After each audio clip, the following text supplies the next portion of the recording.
Hello po, good morning. Ako po si Raquel Sirimoblas, ang nanalo sa Tagalog category ng Open Writing Contest.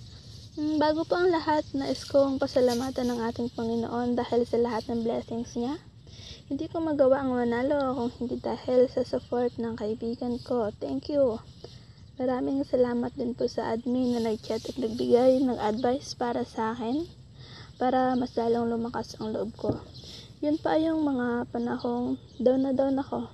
At sinabi ko sa sarili ko na, wala ito. Hindi ako dito mapipili. Pero sabi niya nga, tiwala lang sa sarili at magagawa mo. Maraming salamat po sa pag-push. And bago po magtapos, thank you God. Thank you po si JJB Entertainment Production. At muli, maraming salamat and Merry Christmas. God bless.